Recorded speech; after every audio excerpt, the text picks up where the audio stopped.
Hello friends, welcome back ஸ்பெயினிஷான நண்பர்களே.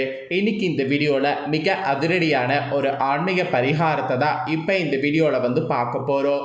பார்க்குறதுக்கு முன்னாடி எதை பற்றிய பரிகாரம் பார்க்க போகிறோங்கிறத இன்ட்ரோவில் ஷேர் பண்ணுறேன், வாங்க பார்க்கலாம். நாளைக்கு தேதி பார்த்தீங்கன்னு வச்சுக்கோங்களேன், ஏப்ரலுடைய 4ஆம் நாள். அதே போல் தமிழ் மாதம் பங்குனியுடைய 21ஆம் நாள். கிழமை பார்த்தீங்கன்னு வச்சுக்கோங்களேன், அதிபயங்கரமான சனிக்கிழமை. சனி கிடைத்தாலும் சனி பார்த்தீங்கன்னு வச்சுக்கோங்களேன் விடாது என்ற ஒரு பழமொழி நம்ம எல்லாருமே கேள்விப்பட்டிருப்போம். ஏன்னா சனி பகவான் இருக்கிறதுல மெயின் கிரகமாவார். நவக்கிரகங்கள்லேயே மெதுவாக நகரக்கூடிய கிரகமாக வல வருபவர் சனி பகவான். அது மட்டும் இல்லாமல் சனியை போல கொடுக்கவும் முடியாது, சனியை போல கெடுக்கவும் முடியாது. சனி நினைச்சார்னா ஒருவருடைய வாழ்க்கையை எப்படி வேணாலும் ஆட்டி படைப்பார். அப்பேற்பட்ட பவர் சனி பகவான் கிட்ட இருக்கு. அந்த சனி பகவான் தான் தற்போது பார்த்தீங்கன்னு வச்சுக்கோங்களேன் மாறி இருக்கிறாரு. அவர் மாறினதுனால ஒவ்வொரு ராசிக்காரங்களுக்கும் சனினால இனி தலையெழுத்து மாறும். அப்படி மாறக்கூடிய தலையெழுத்துல நிறைய பேருக்கு சனி தோஷம் ஏற்படும். அந்த சனிதோஷம் ஏற்பட்டவங்க சனினால் பாதிப்பு அதிகமாக இருக்கும். அந்த பாதிப்பிலிருந்து தப்பிப்பதற்கு பரிகாரமாக சில பரிகாரம் செய்ய வேண்டும். அந்த பரிகாரத்தை தான் இந்த வீடியோவில் சொல்ல போகிறேன். உங்கள் ராசிக்கு சனிதோஷம் விலக இந்த ஒரு பரிகாரம் நிச்சயம் கை கொடுக்கும். அதனால் இந்த பரிகாரத்தை மறக்காமல் தெரிஞ்சுக்குங்க, மறக்காமல் பரிகாரத்தை பண்ணுங்க. இந்த பரிகாரம் நிச்சயம் உங்களுக்கு எவ்வளோ பெரிய சனி கஷ்டத்திலிருந்து தப்பிக்க வைக்கும். ஆனால் ஒரே ஒரு கண்டிஷன், இதை செய்யும்போது எனக்கு சனினால் நன்மைகள் நடைபெறுது அப்படிங்கிற நம்பிக்கையோட பரிகாரம் செய்யுங்க. அதுதான் ரொம்ப ரொம்ப முக்கியம். சரி, பரிகாரம் என்னங்கிறத வாங்க இப்போ இந்த வீடியோவில் அதிரடியாக பார்க்கலாம்.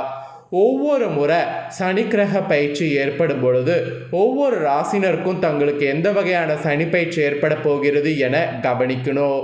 7 சனி, அஷ்டம சனி, அர்த்தாஷ்டம சனி, ஜென்ம சனி, விரய சனி, பாத சனி என பல வகை சனி பயிற்சி காலங்கள் இருக்கிறது.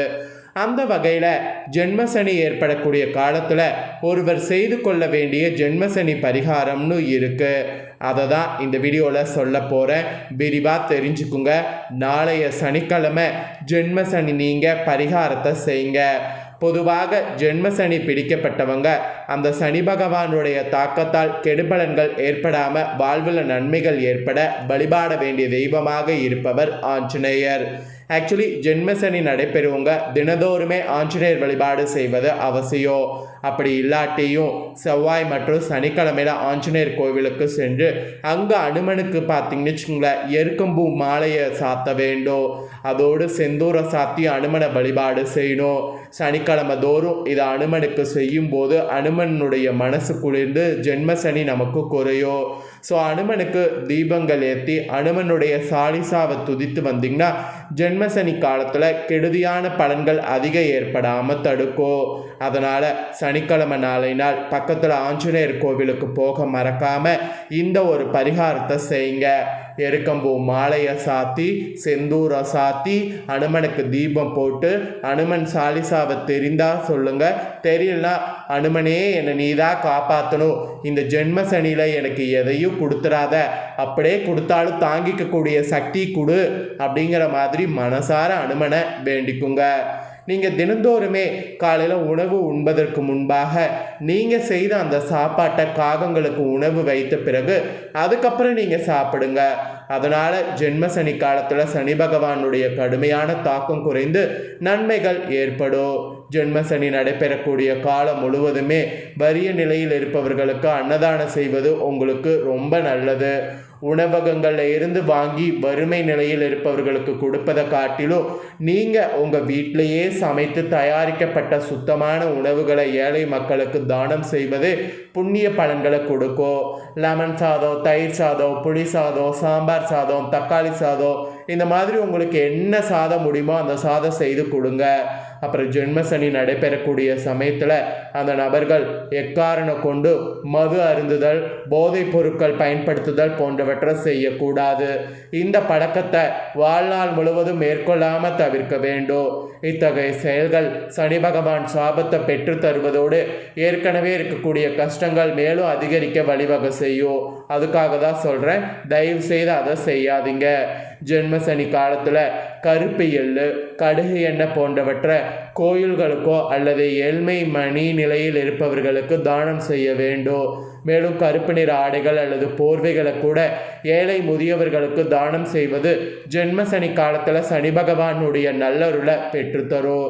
பல தெய்வீக சக்திகளை தன்னுள்ளே கொண்ட ஒரு விலங்காக குதிரை விளங்குகிறது.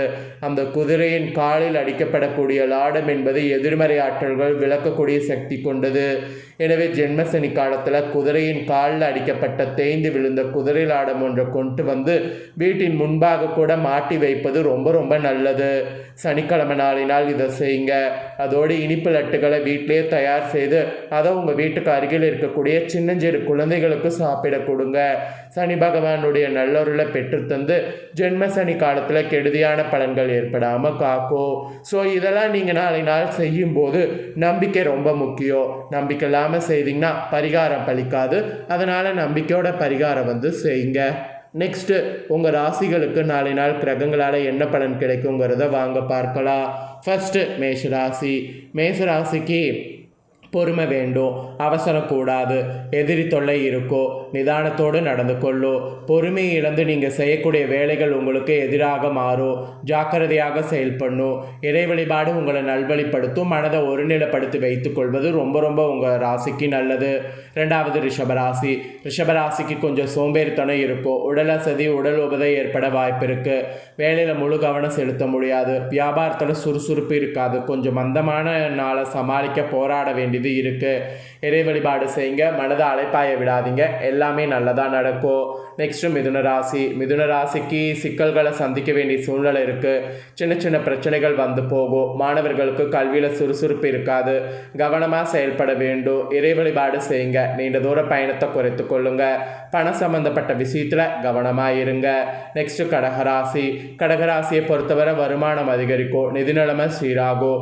வேலையில் வியாபாரத்தில் சுறுசுறுப்பு இருக்கும். ஆரோக்கிய நல்ல முன்னேற்றம் இருக்கும். பயணங்கள் நல்லபடியாக அமையும். பிள்ளைகளுடைய நலனில் அக்கறை காட்டணும். மன திருப்தியோடு நாளை நாள் நிறைவடையும். நெக்ஸ்ட்டு சிம்மராசி. சிம்மராசியை பொறுத்தவரை சந்தோஷமான நாளாக இருக்கும். வீட்டில் தடைப்பட்ட சுப காரியங்கள் மீண்டும் நடக்கும். சுப செலவு ஏற்படும். கணவன் மனைவி ஒற்றுமை உண்டு. உடல் உபதைகளிலிருந்து விடுதலை பெறுவீங்க. வீண் விரைய செலவு குறையும். இறை வழிபாடு மனதிற்கு அமைதி தரும். நெக்ஸ்ட்டு கன்னிராசி. கன்னிராசிக்கு சுறுசுறுப்பாக செயல்படணும். எந்த ஒரு வேலையும் பிறகு செய்து கொள்ளலாம் என்று தள்ளி போடக்கூடாது. உங்களுக்கு முக்கியமான மீட்டிங், இன்டர்வியூ ஏதாவது இருந்தால் 1 மணி நேரத்துக்கு முன்பாக அந்த இடத்திற்கு சென்று விடுங்க. தாமதத்தால் பிரச்சனை வருவதற்கு வாய்ப்பு இருக்கு. நெக்ஸ்ட் துளாராசி. துளாராசியை பொறுத்தவரை தடைகள், தடங்கள், இடர்பாடுகளை சந்திக்க வேண்டிய நாளாக இருக்கும். வெற்றி எளிதில் கிடைக்காது. போராடி தான் நாளை நாள் நகர்த்தி செல்ல வேண்டும். இறை நம்பிக்கையோடு செயல்படுங்க. நம்பிக்கை இழக்க வேண்டாம். சுறுசுறுப்பாக இருங்க. மனதகிரியும் துணிச்சலும் விடாமுயற்சி இருந்தால் நாளை நாள் இனிய நாளாக இருக்கும். அப்புறம் விருச்சிகராசி. விருச்சிகராசிக்கு மகிழ்ச்சி நிறைந்த நாளாக இருக்கும். வேலையில் வியாபாரத்தில் சுறுசுறுப்பு இருக்கும். நீண்ட தூர பயணங்கள் நன்மை உண்டு. பொன்பொருள் சேர்க்கை இருக்கு. வீட்டில் இருக்கக்கூடிய பெண்களுக்கு நல்ல பெயர் கிடைக்கும். உற்சாகம் பிறக்கும். நெக்ஸ்ட் தனுசு ராசி. தனுசு ராசிக்கு நட்பு ரீதியாக நிறைய நல்லது நடக்கும். புது வேலை உங்களை தேடி வரும். புது வாய்ப்புகள் உங்களுக்கு வரும்போது அதை கை நழுவ விட வேண்டாம். வியாபாரத்தில் புதிய முதலீடுகள் செய்யுங்க. காதல் கைகூடும். திருமண வர செல்லும். சுப செலவு ஏற்படும். மாணவர்களுக்கு கல்வியில் முன்னேற்றம் உண்டு. நெக்ஸ்ட் மகர ராசி. மகர ராசிக்கு மனபயம், பதட்டம் கொஞ்சம் இருக்கும். புது முடிவுகளை எடுக்கும்போது சிந்தித்து செயல்படணும். பெரியவர்கள் பேச்சை கேளுங்க. குறிப்பாக இளைஞர்கள், மாணவர்கள் அவசரப்படக்கூடாது. பணம் சம்பந்தப்பட்ட விஷயத்தில் நிதானம் இருக்கணும்.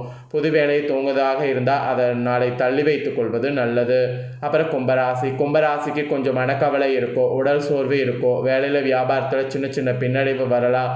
கவனத்தோடு செயல்படுங்க. உடல் ஆரோக்கியத்தில் கவனம் செலுத்துங்க. செலவுகளை குறைத்து கொள்வது நல்லது. ஃபைனலாக மீனராசி. மீனராசிக்கு போட்டி பொறாமை நிறைந்த நாளாக இருக்கும். நீண்ட தூர பயணங்கள் உண்டாகும். வெயிலால் உடல் அசதி ஏற்படும். நிறைய தண்ணீர் குடிங்க. உடம்பை ஆரோக்கியத்தோடு பார்த்து கொள்ளுங்க. அதிகமாக பேச வேண்டாம். செயல்பாட்டில் உங்களுடைய திறமையை காட்டினால் வெற்றி நிச்சயம். ஸோ உங்கள் ராசிகளுக்கு ஏற்ப நாளை ஒரு நாள் என்ன பலன் கிடைக்கும் அப்படிங்கிறதையும் சொல்லிட்டேன். அதையும் தெரிஞ்சிருப்பீங்க. தெரிஞ்சதுக்கேற்ப நடந்து பயன் பெறுங்க. இதை நீங்கள் பார்த்தது போல் உங்கள் ஃப்ரெண்ட்ஸ் ஃபேமிலியில் இருக்கிறவங்களும் பார்த்து பயன்பெறணும்னு நினச்சிங்கன்னா வீடியோ லைக் பண்ணி உங்கள் ஃப்ரெண்ட்ஸ் ஃபேமிலிக்கு ஷேர் பண்ணுங்கள். உங்கள் ஃப்ரெண்ட்ஸ் ஃபேமிலியில் இருக்கவங்களும் நாளை பலனையும் மெயினாக நாளை சனிக்கிழமை செய்ய வேண்டிய பரிகாரத்தை தெரிஞ்சு பயன்பெறட்டும். இதே போல் புதிய அப்டேட்டான நிறைய வீடியோ நம்ம சேனலில் போடப்படும். அதை எல்லாமே உடனுக்குடனே தெரிந்து கொள்ள மறக்காமல் நம்ம சேனலை சப்ஸ்கிரைப் பண்ணுங்கள், கூட பெல் பண்ண ப்ரெஸ் பண்ணுங்கள். ஃபஸ்ட் டைம் பார்க்குறவங்க அதை நீங்கள் பண்ணிட்டீங்கன்னா இனி நான் போடுற மற்ற அப்டேட்டான எல்லா வீடியோஸும் உடனுக்குடனே தெரிந்து கொள்ளலாம். ஸோ மறக்காமல் பண்ணுங்கள். நெக்ஸ்ட் இதே போல் சுவாரஸ்யமாக வேறு ஒரு வீடியோவில் உங்களை சந்திக்கிறேன். நன்றி.